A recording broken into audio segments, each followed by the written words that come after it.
What is it? A beacon. You made a big mistake. I'm an Avenger. You're an Avenger. Have I killed you before? What? They all blur together after a while.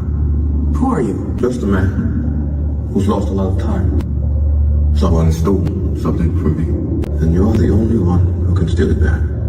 So, do we have a deal? No, I don't think we do. Yeah, if you leave. Antman, time isn't what you think. If you want to get out of here, I'm the only shot you have.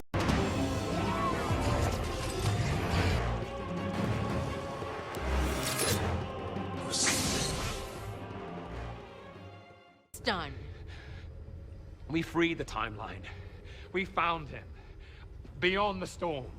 A citadel at the end of time. He's terrifying. He planned everything. He's seen everything. He knows everything. It's complicated, okay? But someone is coming. Countless different versions of a very dangerous person, and they're all set on war. We need to prepare. Take it easy. You're an analyst, right? What division are you from? What are you talking about? Who are you? What's your name? Boots on the ground now, archives. Who are you?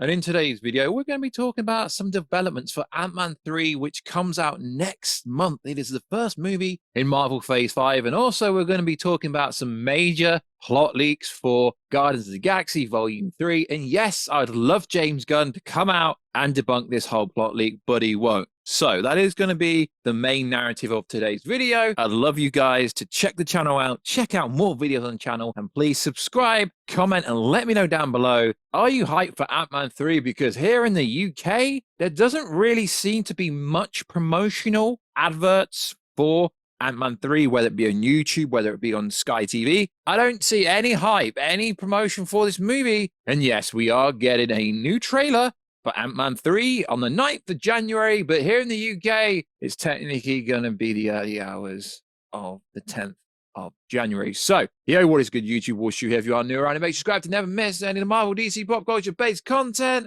that we try to do on a daily basis. If you could, subscribe to the channel, turn notifications on, and let me know down below what is your freaking hype going into Phase 5. And also, check us out on Instagram at Warstu to see the beautiful face behind the beautiful voice. And also, if you could, check us out on Twitter, WarstuG. Right, let's get into this video. So, we are just over a month until Ant-Man and the Wasp Quantumania comes out on February the 17th of this year. So just over a month ago. And let's be honest, Kang is a freaking beast. There's going to be multiple variants of Kang. Maybe not so much in Ant-Man 3. There's at least going to be 2 Kangs we see in this. We've already seen this in the first trailer. There's definitely 2 different Kangs at play here.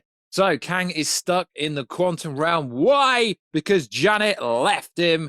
She ruined his space travel, multiverse travel ship, and he seeks revenge. So, I personally don't think this information I'm just about to say is very important, but for some reason, a lot of people are making so much drama because this movie is 2 hours and 5 minutes long, which, if you compare it to Avatar 2, it's very short. It's a short movie. Most Marvel movies are very short, but this movie has to hit. It has to bang because, let's be honest, Black Panther 2 flopped in terms of financially. Thor: Love and Thunder flopped in terms of financially. Most Marvel movies generally flop now in terms of financials.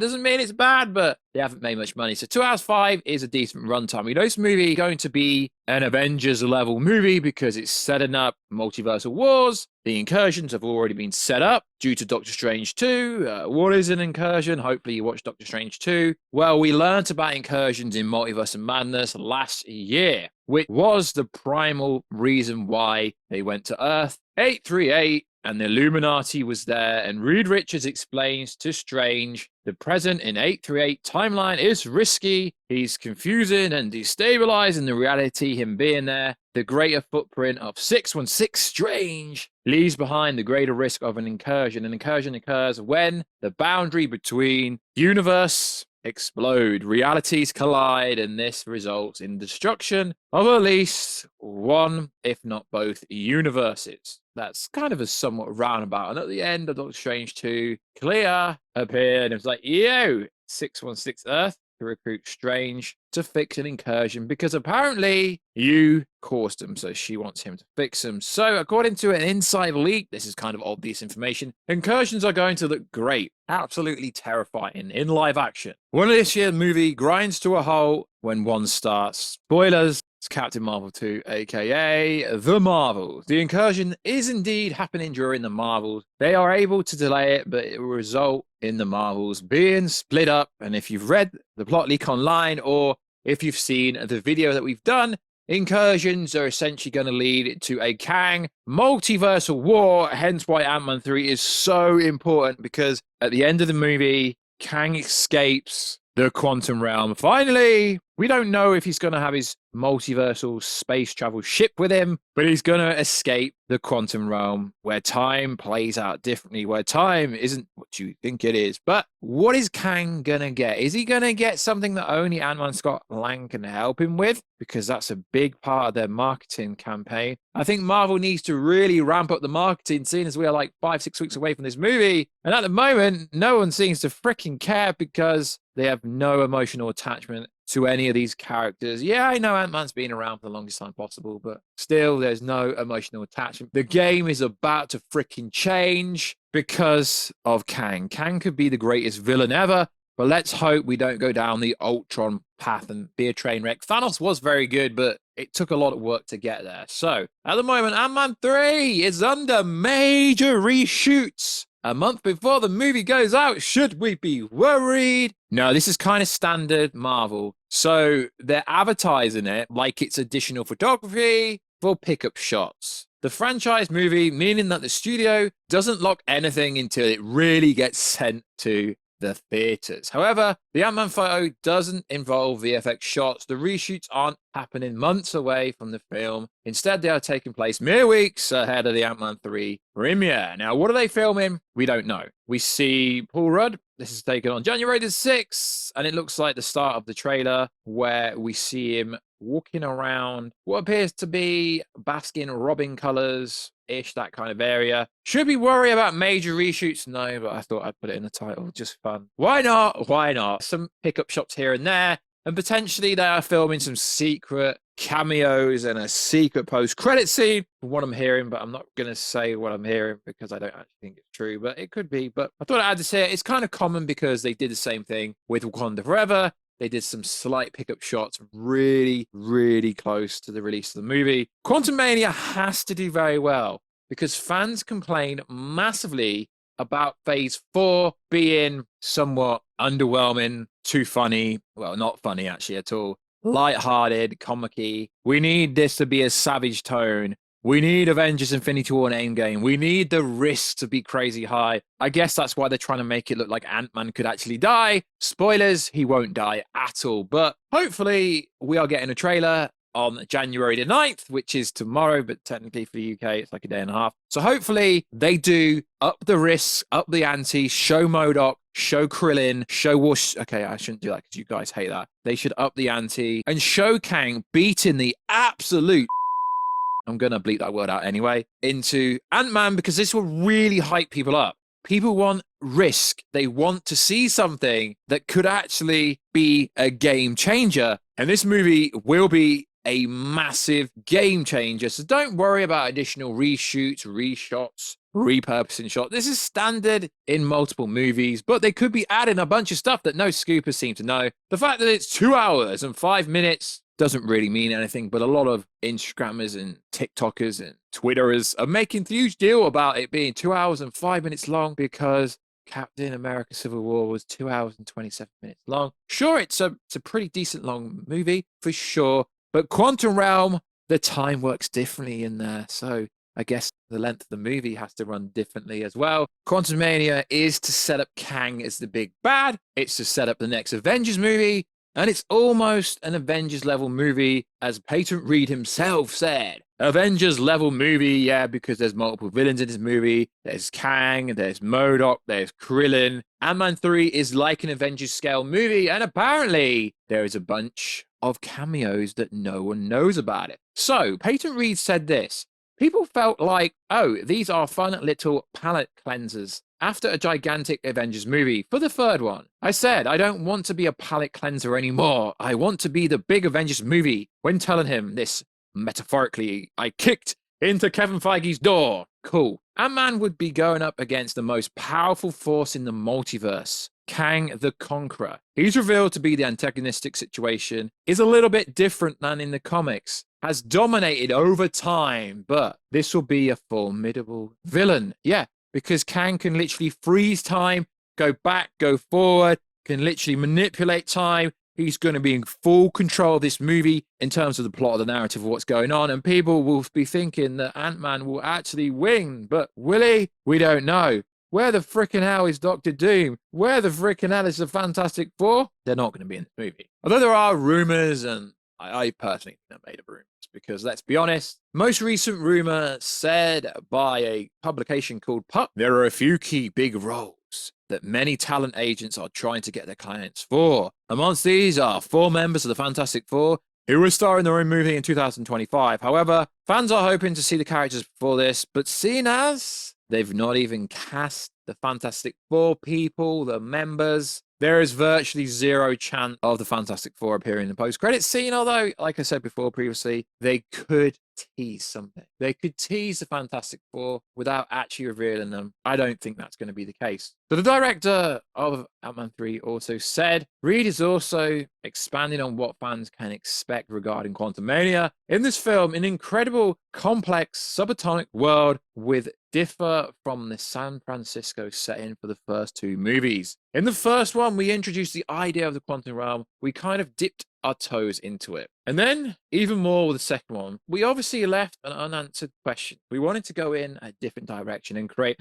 an epic movie where the bulk of it takes place in the quantum realm. For me, it was really exciting because the other 2 films took place in San Francisco. And this one, we were creating the incredible, complex, subatomic world and all the environments and ecosystems and creatures and beings that inhabit the world. So I am really looking forward to this movie because it is basically Avengers 5, although that's Kang's Dynasty. But this movie is going to set it up. It's going to reveal who Kang is. It's going to explain absolutely everything. We're going to find out what the freaking hell this item is that only Scott Lang Ant-Man can actually get, played by Paul Rudd. I'm freaking looking forward to this movie. Can't wait for the trailer to drop. The next trailer, hopefully we see someone getting hurt really bad. They let us look at MODOK, or we see Krillin, because we know there's a lot of stuff to happen in this movie in 2 hours. And hopefully the pacing is very good, because usually in superhero movies, the pacing is terrible. So also in the news, we're going to talk about Guardians of the Galaxy Volume 3 plot leak that we haven't gone over yet, but we need to start hyping up the next movie coming out after Ant-Man 3, because why not? We do this on the channel. We've already had a trailer for it. If James Gunn wants to debunk this whole thing, he can, but you know, we go over absolutely everything on this channel. So the events of this movie begin on Obliviation, known as Nowhere. Adam Warlock is a big kid who only listens to his mum and doesn't understand who he really is. Adam Warlock's mum sends him to kill the Guardians. The Guardians manage to escape, but Rocket is badly injured. The Guardians cannot heal him because of his special DNA. So they need to go to the Counter-Earth, a huge ship that looks like a planet inside, to infiltrate the High Evolutionary's lab to obtain a cure for Rocket, because it was who created Rocket, and only he knows how to cure him. They go there and find the lab and rescue Rocket. But Adam Warlock was also following them, and they fight him. Meanwhile, the High Evolutionary finds out about the Guardians and wants to get his own rocket. Adam still tries to kill the Guardians, but now the High Evolutionary troops and the High Evolutionary himself is on his way. The High Evolutionary fights Adam Warlock, and the High Evolutionary is defeated. Groot saves Adam Warlock. The Guardian also fighting High Evolutionary troops as Counter-Earth heads to Nowhere.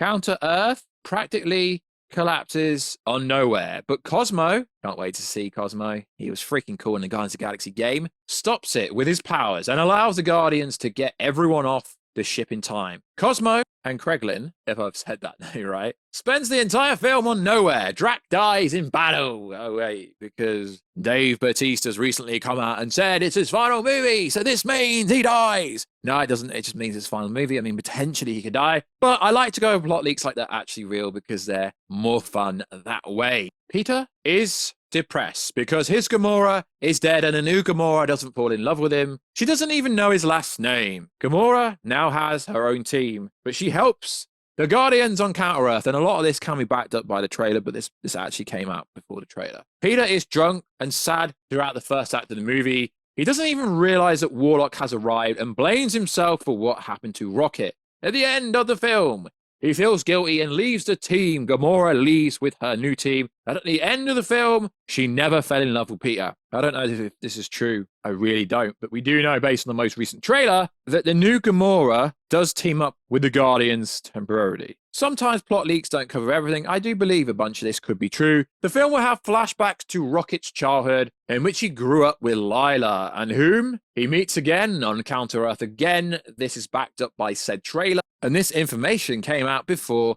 said trailer. This is why I'm inclined to believe it. There will also be 2 other animals in the film, a Warstu named Tuss and a rabbit named Floor. At the end of the movie, we see a new team of Guardians with Rocket as the leader, and the team also includes Cosmo, Groot, Lila, Nebula, Mantis, and Adam Warlock. Now, we know now that James Gunn is head of DC Studios, he will have nothing to do with Guardians going forward after Guardians 3, hence why he's written it like it's a final battle, final story for everyone in his team. Although I do believe this, I do believe it will set up new teams, and it is very interesting that Adam Warlock is going to join the new team. Cosmo, Groot, Lila, Nebula, Mantis, pretty cool, and Rocket is a freaking badass. The film ends with a dance scene of the entire new team, which is very similar to Peter's dance from the first part of Guardians of the Galaxy. Now, this is where we get into the spicy material. Peter is likely to return for Avengers Secret Wars. Who isn't? A new team of Guardians will likely be called the Annihilators. The Annihilators is possibly the next title of the next Guardians movie. In the future, the Silver Surfer and other characters will join the team. To be honest, this plot leak came out 2 months ago, way before said trailer. So I am inclined to believe this. If James Gunn or anyone wants to debunk it, cool. But you know, on this channel, we go over literally everything. Theories, potential plot leaks. Plot leaks from 4chan and Reddit are generally right more than they're wrong. Inside information, trailer breakdowns, reviews. We go over absolutely everything on this channel. So we need to get hyped for Guardians of the Galaxy Volume 3. Because from opinion pieces and opinion polls I keep seeing all over Twitter, apparently it's the most hyped, it's the most anticipated Marvel movie for 2023. I don't really understand why. Because there's no Kang. For me, the most anticipated movie in terms of Marvel is actually Antman 3, and I really can't wait to see that movie. Even though we already know 90% of the movie, how it plays out, I just really hope the execution is beautiful, and they set up Kang, and Jonathan Majors is going to be a freaking beast, and I really hope the secret cameos and the secret characters that have been added into the movie that no one knows about, I really hope they will be in said movie, being Antman 3. So like always, guys, check us out on Instagram, at Warstu. Check us out on Twitter, WarstuG. That'd be much appreciated. And I will catch you in another video very soon. Catch you later.